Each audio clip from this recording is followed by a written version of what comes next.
शिक्षा किसी भी देश के विकास की रीढ़ होती है और चीन जैसे विशाल देश में इसकी भूमिका और भी महत्वपूर्ण हो जाती है। चीन की शिक्षा प्रणाली प्राचीन गुरुकुल शैली से लेकर आधुनिक डिजिटल क्लासरूम तक का एक अनूठा सफर तय कर चुकी है। इस वीडियो में हम चीन की शिक्षा प्रणाली का ऐतिहासिक, सामाजिक और तकनीकी विश्लेषण करेंगे। इसमें आपको चीन के शिक्षा सुधार, चुनौतियों और भविष्य की संभावनाओं की रोचक कहानी मिलेगी। आइए इस विस्तृत यात्रा को शुरू करते हैं। प्राचीन चीन की शिक्षा प्रणाली। शिक्षा का प्रारंभिक दौर। प्राचीन चीन में शिक्षा मुख्य रूप से अमीर और उच्च वर्गों तक सीमित थी। कन्फ्यूशियस दर्शन ने शिक्षा को एक नैतिक और बौद्धिक विकास का माध्यम बनाया। परंपरागत गुरुकुल प्रणाली, गुरुकुल जैसी संरचना में विद्यार्थियों को अनुशासन, नैतिकता, दर्शन और प्रशासन की शिक्षा दी जाती थी। एक विद्वान की कहानी ली नामक एक छात्र ने अपने गुरु से वर्षों तक शिक्षा प्राप्त की और बाद में सम्राट का सलाहकार बना। महिला शिक्षा का अभाव। प्राचीन चीन में महिलाओं की शिक्षा पर बहुत कम ध्यान दिया जाता था। केवल उच्च कुल की महिलाओं को ही शिक्षित होने का अवसर मिलता था। एक साहसी लड़की की कहानी। मेई नामक लड़की ने अपने भाई के साथ छिपकर पढ़ाई की और बाद में एक महान कवयित्री बनी। मध्यकालीन शिक्षा और प्रतियोगी परीक्षा प्रणाली। सिविल सेवा परीक्षा प्रणाली। चीन ने दुनिया की सबसे पुरानी प्रतियोगी परीक्षा प्रणाली विकसित की, जिससे आम नागरिक भी सरकारी नौकरियों के लिए योग्य बन सकते थे।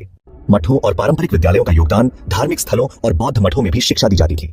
ग्रामीण और शहरी शिक्षा का अंतर। शहरों में उन्नत विद्यालय थे, जबकि गांवों में शिक्षा की सुविधाएं सीमित थीं। एक ग्रामीण छात्र की कहानी। हुआंग नामक एक युवा ने कठिन परीक्षाओं को पास कर सरकारी अधिकारी बनने का सपना पूरा किया। आधुनिक शिक्षा प्रणाली का आगमन। 20वीं शताब्दी में शिक्षा सुधार। 1911 में राजशाही समाप्त होने के बाद चीन ने अपनी शिक्षा प्रणाली को आधुनिक बनाने पर ध्यान दिया। साम्यवादी सरकार के शिक्षा सुधार। 1949 के बाद माओ जेडोंग की सरकार ने शिक्षा को सभी के लिए अनिवार्य बनाया। अंग्रेजी और तकनीकी शिक्षा का विकास। अब विज्ञान और प्रौद्योगिकी पर विशेष ध्यान दिया जाने लगा।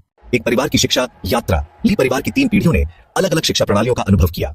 वर्तमान चीन की शिक्षा प्रणाली। आज का पाठ्यक्रम और डिजिटल शिक्षा। चीन में आज कृत्रिम बुद्धिमत्ता और ऑनलाइन शिक्षा का उपयोग बढ़ रहा है। शिक्षा में सरकारी और निजी स्कूलों का योगदान। सरकारी स्कूलों की तुलना में निजी स्कूल उन्नत तकनीक और संसाधनों से लैस हैं।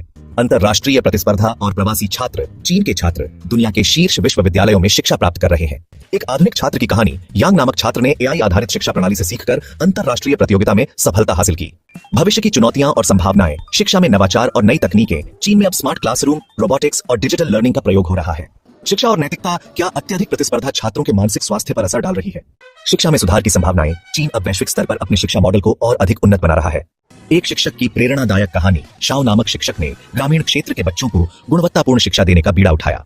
तकनीकी क्रांति और शिक्षा। एआई और मशीन लर्निंग का प्रभाव। अब स्कूलों में एआई आधारित ट्यूटर छात्रों को व्यक्तिगत सीखने का अनुभव प्रदान कर रहे हैं।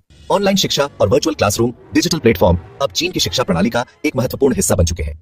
शिक्षा नीति और सरकार की भूमिका। सरकार ने शिक्षा को और अधिक प्रभावी बनाने के लिए कई नई नीतियां लागू की हैं। एक नवाचार की कहानी। एक स्टार्टअप ने ग्रामीण इलाकों में एआई ट्यूटर की सुविधा देकर हजारों बच्चों की शिक्षा में सुधार किया। चीनी शिक्षा प्रणाली मेहनत, प्रतिस्पर्धा और नवाचार का मिश्रण है। यह न केवल देश की प्रगति का दर्पण है, बल्कि यह पूरे विश्व के लिए एक सीख भी है। भविष्य में चीन की शिक्षा प्रणाली और भी अधिक तकनीकी और व्यावहारिक बन सकती है, जिससे छात्रों को वैश्विक प्रतिस्पर्धा में आगे बढ़ने का अवसर मिलेगा। क्या आप शिक्षा से जुड़ी कोई और कहानी सुनना चाहते हैं? अपने विचार हमें कमेंट में बताइए।